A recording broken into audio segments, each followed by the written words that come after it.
Hello students, आज हम speed of transverse wave पढ़ेंगे। ये ऑप्टिक्स जो बीएससी सेकेंड ईयर है, थर्ड सेमेस्टर, उसके अंदर फर्स्ट यूनिट का टॉपिक है। तो स्पीड ऑफ ट्रांसवर्स वेव,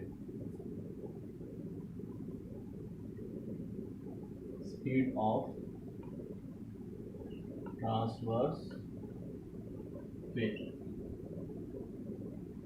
तो आपने सुना होगा ट्रांसवर्स वेव दो तरह से आपकी वेव होती है, एक ट्रांसवर्स वेव होती है, दूसरी लॉन्गिट्यूडिनल वेव होती है। ट्रांसवर्स वेव में जो वाइब्रेशंस होते हैं वो perpendicular to the propagation of the wave होते हैं।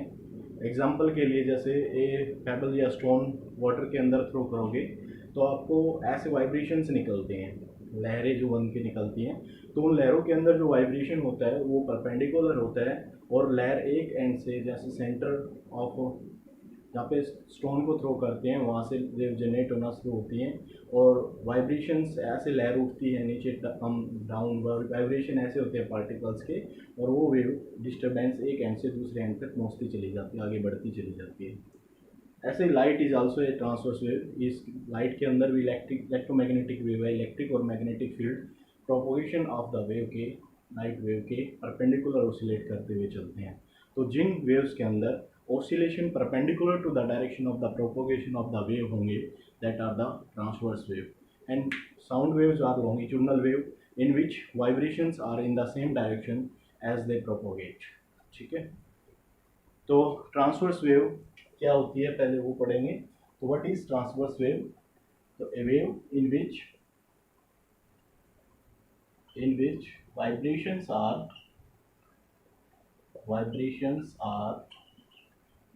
perpendicular to the propagation of the wave or energy।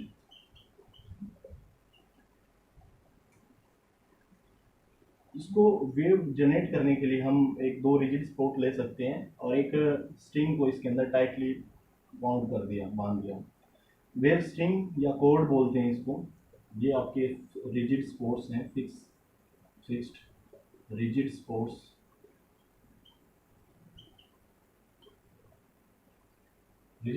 हैं स्पोर्ट्स, यहाँ पे स्ट्रिंग या कॉर्ड होती है। स्ट्रिंग या कॉर्ड क्या बोला जाता है कि जिसकी स्ट्रिंग या cord has the length, wire बोल सकते हो, जिसकी लेंथ इसके डायमीटर से बहुत ज़्यादा हो। The length is very large, the spring whose length is, the spring बोल सकते हो या स्ट्रिंग बोल सकते हो या cord. The wire whose length is very large as compared to its diameter that is known as string या cord। तो एक स्ट्रिंग या कॉर्ड है, उसको टाइटली दो रिजिड स्पोर्ट्स के अंदर बांध देंगे, और या तो उसको प्लग कर देंगे, ऐसे प्लग करके छोड़ देंगे, रिलैक्स करते ही वेव जनरेट होंगी, ऐसे सर्कुलर सी वेव बनेंगी, मतलब ऐसे वाइब्रेशंस आएंगे, और वो डिस्टर्बेंस एक एंड से दूसरे एंड की तरफ ट्रैवल करने लग जाएगी। Let v be the speed of the wave generated. तो इसके अंदर क्या होगा, जैसे इसको या तो एक साइड से पकड़ के जर्क दे दो तो दूसरे एंड की तरफ वेव जनरेट हो जाएगी, या ऐसे नीचे दबा के इसको रिलैक्स कर दो, छोड़ते ही क्या होगा, आपको ऐसे वेव डिस्टर्बेंस होगी, और वो डिस्टर्बेंस पार्टिकल्स वाइब्रेशन होंगे बस, और डिस्टर्बेंस है वो one end to another end तक चली जाएगी। तो इसका आप एक्सप्रेशन निकालेंगे हम स्पीड का। तो उसके लिए देखो,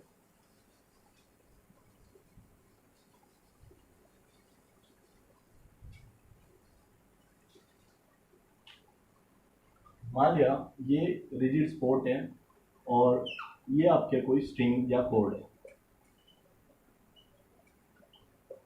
और कॉर्ड, इसको यहाँ से पल्प करके छोड़ दिया तो एक सर्कुलर वेव जनरेट होगी। ऐसे एक पोर्शन है पी क्यू या जो भी है, ऐसे एक पोर्शन जनरेट होगा वेव का। जितना स्मॉल एम्पलीट्यूड रहेगा, जो डेरिवेशन होगा वो एग्जैक्टली फिट बैठेगा वेलोसिटी का एक्सप्रेशन। तो स्मॉल एम्पलीट्यूड की वेव अगर जनरेट करोगी तो बेटर रहेगा। तो यहाँ से क्या होगा, अब ये जो सर्कुलर सेक्शन आया तो इसका कोई सेंटर भी होगा। Let this be the centre, and इसको छोटा सा इसमें से एक पोर्शन ले लिया हमने डी एल, इस डीएल पोर्शन का मास ले लिया हमने कितना, dm. dm is the mass of length dl. Also dl is the portion of the wave. R is the radius of this circular section and making an angle phi. So we can draw this magnifying part ले सकते हैं इस dl को. ये dl है और ये centre है. इस सेंटर से इस dl की जो ये r is the radius है, o is the center, r is radius. और जो ये एंगल बनता है substitution by the dl is d phi या d theta. d theta is the angle. ऐसे ही d theta को अगर निकालना हो तो d theta क्या होगा, that is arc upon radius. arc upon radius. तो dl is the arc length upon radius is r. d theta की वैल्यू क्या यूज करेंगे, that is dl by r. अब हम इस dl पोर्शन के ऊपर टेंशन एक्सपीरियंस करेगा. dl जैसे ही ऐसे ऊपर की तरफ जा रहा होगा तो इसके टेंजेंशियली टेंशन लगेगा. इस पॉइंट पे ये p पोर्शन ले लो, ये p पोर्शन का q पार्ट ले लो. इस p पॉइंट पे टेंशन एक्ट करेगा ऐसे, ऐसे ही इस q पॉइंट पे भी टेंशन एक्ट करेगा ऐसे. इस टेंशन t के साथ ये r एलिमेंट ये टेंजेंट के अलोंग होगा. टेंशन है वो अलोंग द टेंजेंट होगा एट पॉइंट p. तो टेंजेंट एंड रेडियस क्या होते हैं, एक दूसरे के परपेंडिकुलर होते हैं. हमने क्या किया, इसको इसके साथ मिला लिया. जहाँ पे ये दोनों टेंशंस के लाइन कट करेंगे, लाइन ऑफ एक्शन, उनको ज्वाइन कर लिया O से. और ये इक्वल डिस्टेंस यानी डी आर यानी यूनिफॉर्म सेक्शन है. तो दिस एंगल इज आल्सो ये डी थीटा के दो पार्ट हो जाएंगे, D theta by 2 and this is also D theta by 2. अब क्या होगा, हम इस टेंशन को दो पार्ट्स में रिजोल्व करेंगे. वन इज अलोंग हॉरिजेंटल, ठीक है. इसके लिए ये एंगल चाहिएगा, कितना एंगल बना रहा है. अब ये 90 है, ये 5/2 है, तो इस ट्रायंगल में ये एंगल क्या होगा, ये 90 होगा. तो इन दोनों का सम क्या होगा, 90. कॉम्प्लीमेंट होंगे एक दूसरे के. ये अगर डी थीटा बाई 2 है तो ये बचेगा 90 minus D theta by 2. 90 minus D theta by 2. ये टोटल एंगल है 90 डिग्री. तो 90 में से ये एंगल फिर कॉम्प्लीमेंट हो गए एक दूसरे के. तो 90 माइनस डी थीटा बाई 2 क्या होता है, that is 90 minus D theta by 2. ये भी कितना बचेगा, डी थीटा बाई 2, क्योंकि इन दोनों का सम भी 90 है. ये 90 माइनस डी थीटा बाई 2 है, तो ये क्या बचेगा, डी थीटा बाई 2 बचेगा.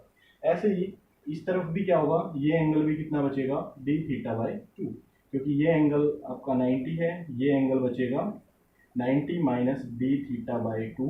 ये टोटल 90 है, इसमें से ये 90 माइनस डी थीटा है, तो 90 माइनस डी थीटा बाई 2 क्या हो जाएगा, 90 कैंसिल, माइनस माइनस प्लस, ये भी डी थीटा बाई कितना होगा 2. तो ये दोनों पार्ट्स को आप इसको अच्छे से क्लियर देख सकते हो. ये टेंशन T था, ये टेंशन T है. ये angle 90 minus D theta by 2 था, ये भी 90 माइनस डी थीटा बाई 2 था. तो ये एंगल जो ओरिजेंटल के अलोंग होगा ये डी थीटा बाई 2 निकलाएगा, और ये एंगल भी कितना आ जाएगा, डी थीटा बाई 2 आ जाएगा. इस टी को रिजोल्व करेंगे तो ये आपका कंपोनेंट हो जाएगा, कोस कंपोनेंट हो जाता है along horizontal d theta by 2. ये भी हो जाएगा T cos d theta by 2. और परपेंडिकुलर जो कंपोनेंट होंगे वो T sine d theta by 2, और ये भी T sine d theta by 2. दोनों कंपोनेंट्स एडअप हो जाएंगे और वही इसको सेंट्रीपिटल फोर्स प्रोवाइड करेंगे. टोटल टेंशन है वो टुवर्ड्स द सेंटर है, एक्ट करेगी at dl portion will be at these two terms. ये दोनों के equal and opposite cancel out हो जाएंगे. टोटल जो टेंशन एक्ट करेगा towards the centre on dl portion will be 2t sine d theta by 2. ऐड कर दिया दोनों को भाई. अब एंगल स्मॉल है, स्मॉल एंगल्स के लिए जैसे साइन 0 क्या होता है, 0. तो क्या होगा, d sine d theta by 2 क्या होगा, sine d theta by 2 will be d theta by 2 के बराबर होगा. यहाँ पे पुट कर दो तो 2t इंटू साइन, इसको डी थीटा बाई 2 ही रख सकते हो, बाई 2, 2 से 2 कैंसिल, तो t इंटू डी थीटा.